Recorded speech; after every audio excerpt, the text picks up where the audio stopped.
I truly believe in this party and what it stands for. And we have lost, I think, last election, certainly, we lost our message. We didn't get our message out. In fact, when Republicans, and you'll notice this about me, when Republicans attacked last election, Democrats kind of turned their back and walked away a little bit. I personally believe that when they attack us on the issues, we ought to run right at them. We ought to run right straight at them. When Governor Martinez, in this last session, I think you saw, I have criticized her openly for her, not on a personal level, but for what she's doing. She is dividing the state, not unifying. So I think we need someone who's not bashful. No one's ever called me bashful. Someone who's willing to literally go right at them about the issues. Because when we talk about issues, when we talk about what our core values are, Democrats win. We win elections if we get the message out. And although I've done op-ed pieces recently and I do emails, there's more to it than that for a state chair. Because we can send out emails, and I can, to all of you, and you guys can go, yeah, I agree. But that's not the regular Joe on the street. He's not maybe so active in politics. He's not getting that. What he's hearing is the garbage on KOB radio talking, and all they want to talk about is Republican values instead of, hi there, welcome, come in.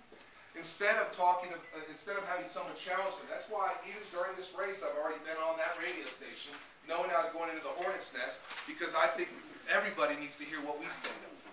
And talking about when they just have divisive issues that don't work. About this campaign again. Bernalillo County, as you all know, because you're all Bernalillo County State Central Committee members, or most of you are, just had their meeting. I can tell you that I, right now, have a hard count, and I'll tell you this, of 64 delegates that are definitely supporting us out of 130.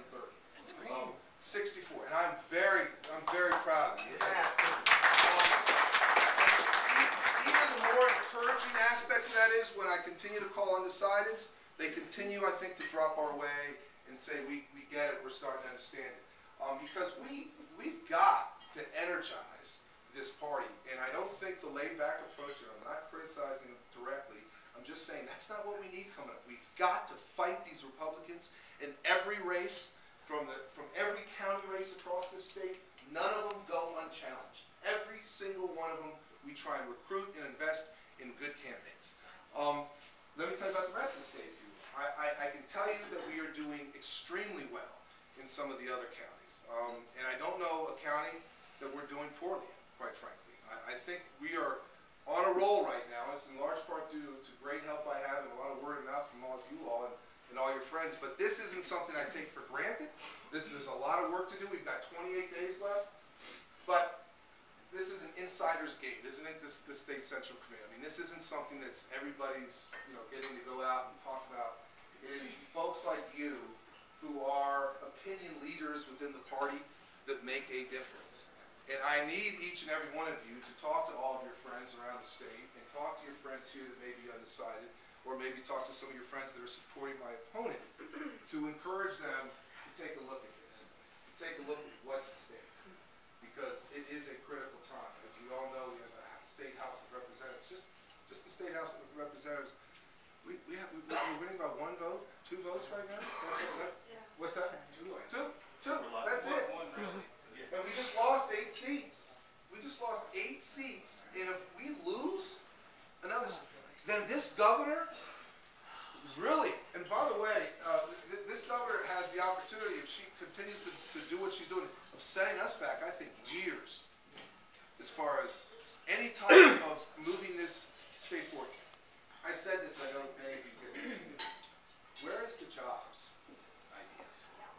That is the most important issue on people's minds right now, and they are failing miserably at it. The Republican Party, we know this, and I've said this a time or two, and you've heard this, and I think I'm preaching to the choir, but they want to break labor's back.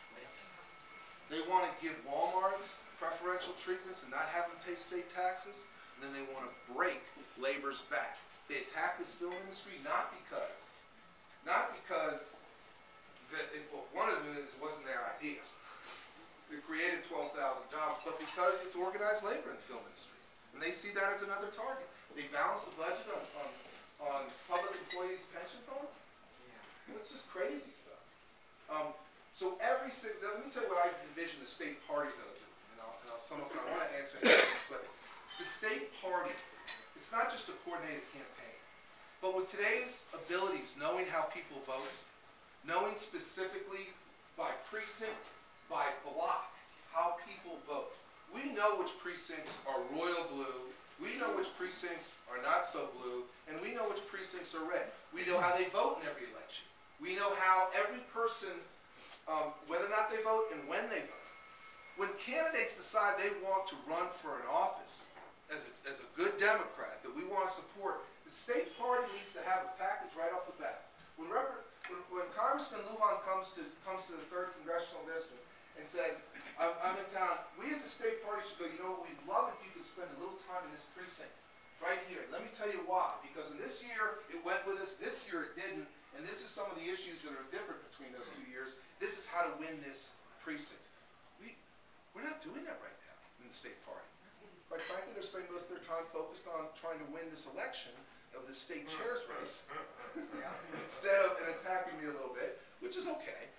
But instead of focusing on how are we going to get Democrats elected, every single legislator, every single person, a candidate, whether or not they're a current legislator or wants to be a legislator, who wants to run, should be able to come to the Democratic Party and go, what do I need to do? Where are those precincts that I really need to work? Because we know these are solid Democrats who are going to get those votes. But these are the swing precincts in that legislative district. So it's really important. What do you want?